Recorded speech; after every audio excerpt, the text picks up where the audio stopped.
Good Friday morning, and welcome to Ice Age TV. Wow, what a beautiful Friday morning, Easter weekend upon us. Wow, the bunny rabbit, the Easter egg hunt. Is that the time of the year? Wow, hard for me to believe it's Easter already. And wow, this will be the first Easter that for me in my lifetime I won't celebrate with my mother because my mother passed. So that's something, wow, just incredible how the lives we live and what we witness and what we go through is pretty incredible. At the end of the day, I'm sure many people step back and look at who you've known and what you've done, what you've had, and where are we going, right? So let's go over the house here. The wife's gone. She's gone to visit her mother for the Easter weekend, which is nice, which is incredible how about a year ago, I just about perished before my mother did on a motorcycle. Isn't that something? Pretty incredible how close to a year ago, I don't know the exact date. Yeah, baby, hi. Yeah, let me close up the camera here and get back to you in a minute. All right, Pops, come on. We're missing somebody. Somebody's not here. Who's missing? I think it's Rebel. No, there's Rebel. I guess everybody's here. Oh, my goodness gracious. I'm on one neighbor. I tell you. He just blows away. Would you walk your dog? Would you walk your dog in front of my property knowing I have 8 dogs? When you can walk many other places. But yeah, it's a free world, right? It's a free world as I continue to fight this nasty ass whatever the hell I got. But the good news is I definitely am getting better. Definitely getting better, but it's nasty stuff, man. And I'm so glad I went to the doctor and got right on the Z-Pack and the meds, because if I didn't do that, I've been down this road too many times in my life. You just think, oh, it'll be all right. I'll get better. And, a week goes by, 2 weeks go by. It turns into a month ordeal. So maybe out there, congestion and you're not feeling great, you ought to just go to the doctor and suck it up, buttercup, and get some meds so you can get better faster. And yesterday I did work, and then I came back in and I got the water line fixed. I actually soldered that piece of pipe back on the existing pipe, and I got fresh cold water now again on the other side of that house. So I get that knocked out, got the dirt pile, burn pile all moved, and cut the grass. I just can't sit down, everybody. I cleaned my Gold Rush the first time in quite a while. The carpenter bees are getting to it right now. So I tell you what, I just haven't been watching the news or doing much research to give you guys content. And one reason is because it's hell on wheels. I mean, I'm always the last guy to the show. And what I mean by that is, I'm always the guy that figures out the big, like Yellowstone. I never knew about Yellowstone until my brother told me about that like a year ago. If you don't know what Hell on Wheels is, and you like Westerns, and you want some documentary of the good old railroad being built, the Transcontinental Railroad from east to west. Hey, no. Okay, we got it. It's an incredible series with this guy named Cullen Bohannon, a.k.a. Anson Mount. He's a guy 10 years my junior by a day. He was really born February 25th, 1973. I was born February 24th, 1963. So I'm 10 years his senior, and he's an incredible actor in that series. And that guy, if you never heard of Hell on Wheels, and you truly like the good old Westerns, more or less right after Civil War movies, you'll love the series. That's the problem. It's a 55 show series, and I can't turn the damn thing off. So what happens is, I spend all night long watching these damn series in my camper. I'll stay up till 2 in the morning just watching one episode after another because it's so addicting to watch. And so I totally have lost spending time really staying attuned, get out of there, of what's going on around us, because I'm just sick of what's going on around us. I'm sure most other people are too. The constant media machine that feeds the addiction of you want to answer, but they never give you a straight answer. Has anybody figured that out? Has anybody ever figured out, do you ever get a straight answer? So if anybody out there is really wanting to watch something that makes you get addicted, like Yellowstone and all these other television, AMC, now it's on Paramount. That's where I see this, on the Paramount. Got the rights to it, I guess. And AMC was the original guys that made that movie. So it's an incredible series. And I'm just addicted to the damn thing. I can't stop watching it. I mean, I'm not lying. I just watch. I mean, I'll for 4 or 5 hours just watching that damn series. And I was like, last night, how many have I even watched so far? So the point of that conversation is, I'm not really spending much time of delving into what's going on around us by any, real far means or big stretch. So it's just more me saying good morning to you on a Friday morning and just trying to bring a conversation to you, because I think a lot of people enjoy just hearing my voice and seeing me and hearing my different ideas and views and thoughts. And that's the thing that it just amazes me in society, how we're so much the same, but we're not. And what I mean by that is, the way we come in this physical world, we're all kind of designed the same, but when it comes to the mental side, it all becomes a separation. And it just blows me away when you see this Van Hollen, or whatever this guy's name is, the senator of Maryland, flying to El Salvador to extract a former MS-13 gang member that has a wife and kids that supposedly has been mistakenly deported back to El Salvador because of Trump's hardball immigration policies. And this guy's flying down there to have a personal conversation. And I just think, does this make any sense to you? I mean, I think about all the homeless people that I see in my travels in the state of Maryland. I think about all of the people that are hurting financially. I think about people that have health problems. I think about people who have lost their jobs, lost loved ones. And this guy's fixated on this one guy that he thinks wasn't treated fairly, and he needs to bring him home.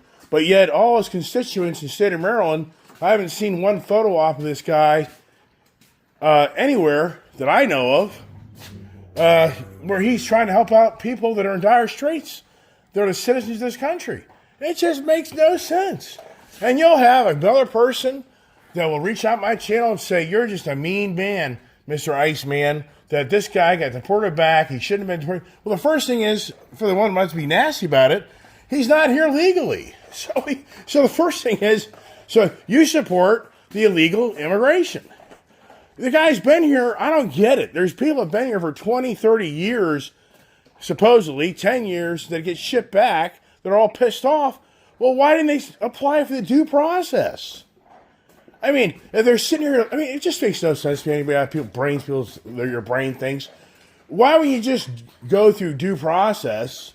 And hell, if they don't know you're living here anyways, who cares? How do they know where you are? I don't know. I don't know. But meanwhile, at least you got your name in the pile of all the paperwork to go through the legal immigration. But wait a second. Well, maybe you can't be a legal citizen here because you have too much illegal activity from your foreign country. Hello, everybody. Are you getting the message that's going on in our country? So many people come here through illegal immigration, they would never be given the rights to the citizenship of our country because they have too much dirt on their table to be able to be here legally. Oh my gosh, it just drives you nuts. People process the information, but you know what it is, everybody? The bottom line is, that ain't my problem. I got my own problems. And you're right. In the media machine and these politicians, they blow it up. But at the end of the day, can you do anything about it for the most part? Nope, you can't. You don't have the money, you don't have the time, resources, but at the end of the day, who cares? Sincerely. And that's why the social media thing it blows me up how the people play the narrative every day on X that want to just piss you off and talk about all the politics, all the things they can't do nothing for. They can't do a damn thing about it, and they'll run their mouth all day long to get everybody amped up about how you're right and how you're wrong. But more or less, they're going to be so amped up because they want to say that you're wrong, not that you're right. Who goes to articles and supports the articles where the conversation's right versus how many people show up to argue you're all wrong? And that's how you become successful on X. You post crap all day long that irritates the hell out of people that you want to prove them wrong, because we live in a society of Mr. and Mrs. Fix-It. That I'm going to tell you how to live your life. I'm going to tell you what's right versus wrong. And that's the whole narrative of social media. If you really look at what's going on in social media, it's a never-ending argument between two people of what they think's right versus what they think is wrong. Wow, right? Wow, on this Easter Sunday weekend coming to you, if you believe. That's a whole other story. But it's hell on wheels. Oh, I just can't. This guy, Anson Mount, I think he's like the fourth of the family. It's an interesting story of his mother was a professional golfer. His father was the main editor to Playboy magazine. So this guy intrigues me. He's such a talented character in the movie, or I should say the series. It's not really a movie, it's a series.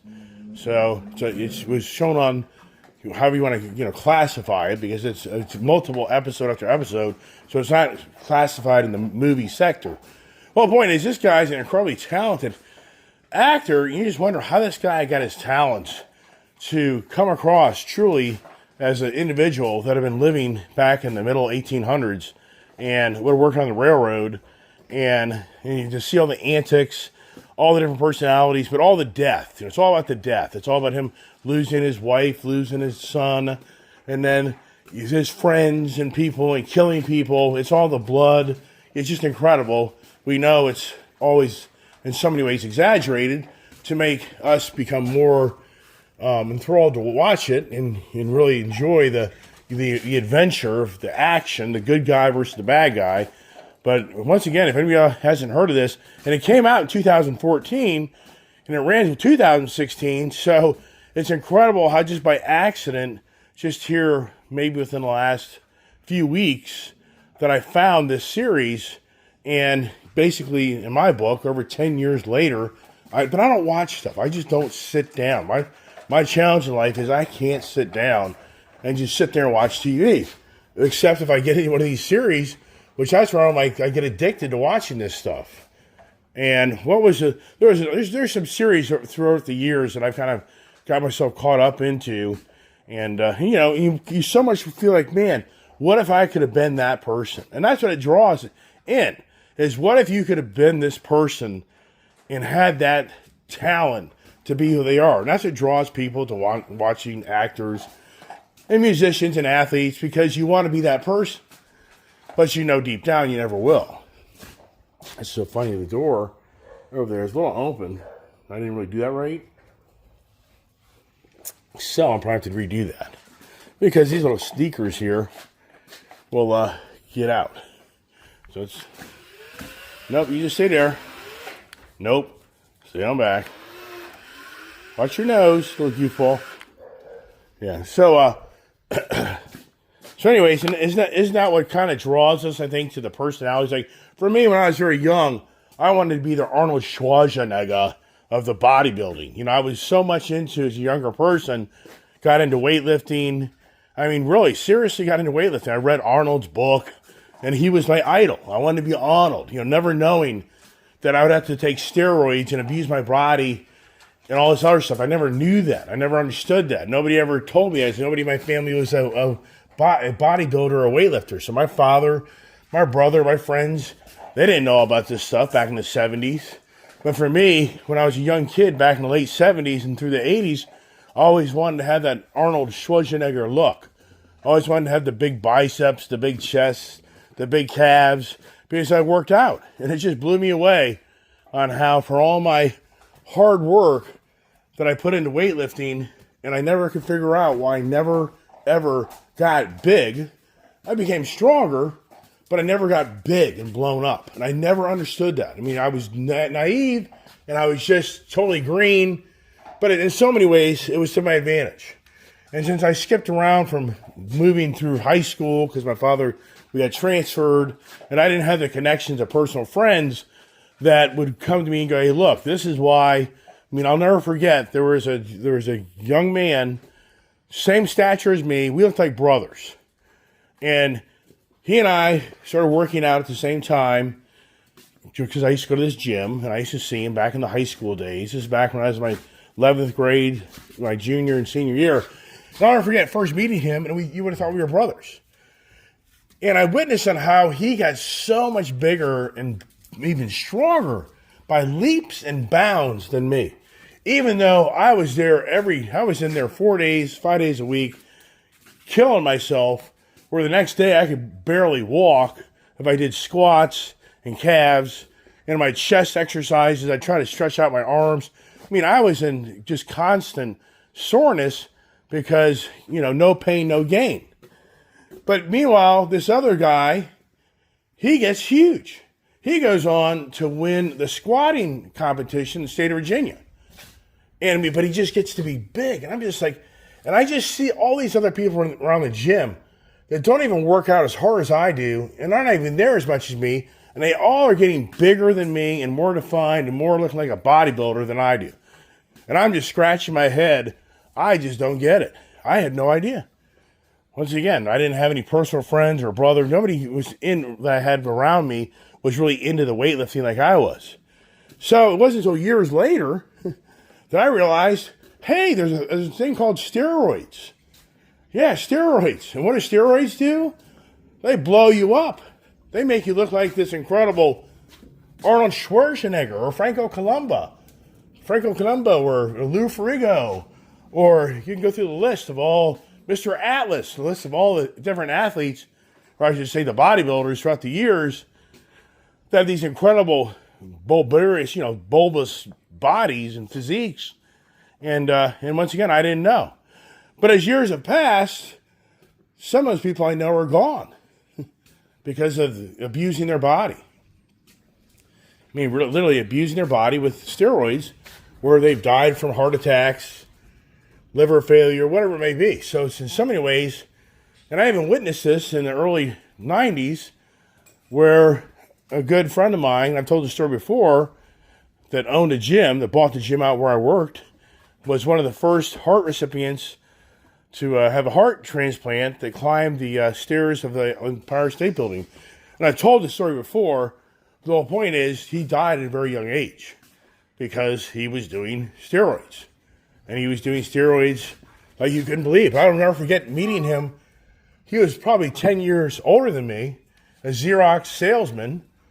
And I never forget, he was a small stature guy. And I never forget meeting him and watching him over the years just become this incredibly huge bodybuilding guy that was just like, wow. Never knowing that he was pumping the juice in his body like never seen.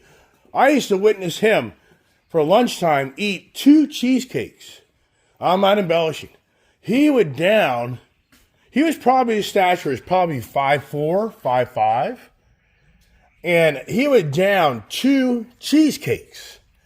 And I would be like, what the hell? How the hell do you do that? Yeah, so his diet was just, he was like a freaking animal. What are you doing? What are you eating now? Hey, what are you doing? I don't like that. What are you doing? So you're probably up to something, right? So what's the point of this conversation? I don't know. I'm just speaking off the tip of my tongue this morning just to give you stories and talk. But I guess in so many ways, it's kind of the narrative we live in our life that we're shadowed from what really is, what we really think is, but it really isn't. And so for us, the challenge here is social media is how do you want to watch anymore? And that's kind of where I am in my life, is watching the news. Why do you want to watch anymore? Why? It's just a narrative. It's a never-ending narrative. Now that, what's the main focal point? It's incredible how my channel, I've gotten through this channel many years of really having the history of talking about the administration that all it was about was the green agenda. The green agenda is all about government subsidies. It was all about letting anybody come in that wants to come in. It's all about you can be whatever you want to be, and you can walk in any bathroom you want to walk into, and you can play in any sports team you want to. So now the narrative is get rid of anybody who wants to come here. Get rid of you can be anything you want to be. Now the big narrative is that we've been cheated throughout the world of tariffs, and the narrative right now is all focused on how the world trade is not fair to our country, and a guy by the name of Donald Trump wants to penalize everybody else for what he feels is a fair trade balance. But you just have to think that really his target was China. Why did he just point blank just target China and put it to bed? I think he just used the whole tariff narrative to not just be so blunt about how he does not like China. So that's my own personal view. You probably sure have different views. And so many here will argue with me that when it's all said and done, it'll be all fine. That's fine. I don't know. I can't. Do you really know? I have no idea. I mean, with Donald Trump right now, to me, it's all over the place. I mean, what Donald says, everybody believes, but it's not always the way it is, everybody. He'll just tell you everything's going great in negotiations. And yeah, everything's going great in negotiations and whatever. And the Ukraine war has seemed to have disappeared off the screen. I mean, you don't hear anything more about the Ukraine war per se, besides supposedly, sorry for hacking and coughing, but it's deep in my chest, man.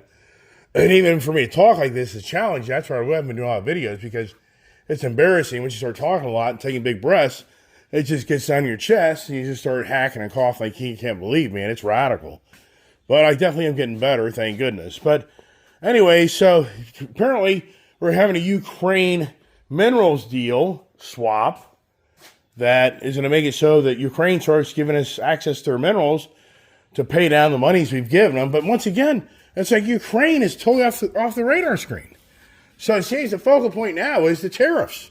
But really what's interesting is it's like the Democratic Party is seeming to want to draw away from that in some ways to the immigration policies. About this guy's a mean and nasty guy hauling all these illegal people out of our country. And what a disservice to the people of our country of a ruthless, no good son of a gun named Donald Trump that wants to undermine people that live here that are just good people but didn't come here legally. That's the next narrative. But meanwhile, the big conversation, as we all know, is it's all about what are you going to do for me?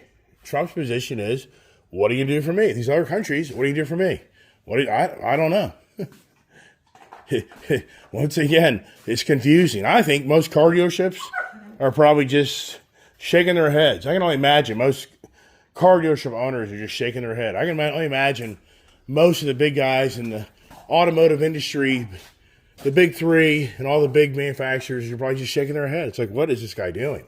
He's trying to just undermine our whole business. And as people are just, but at the same time, I'm witnessing what's going on. People are running out like crazy and buying things because they're scared it's going to get more expensive. Like if this was crazy, Trailer Enterprises is a trailer dealership where I go and buy all my trailers up in Hagerstown, Maryland. I have never seen on Facebook, all the years I've been going there, the amount of times that now one of the key owner's sons posts yet another sale of a trailer, yet another sale of a trailer, yet another sale of a trailer. And these are expensive trailers and inexpensive, but I already know what's going on. If you want to buy a trailer, you better buy it now because the next round, it's going to be 25% more because of all the new steel and aluminum tariffs. So you're going to pay through the roof.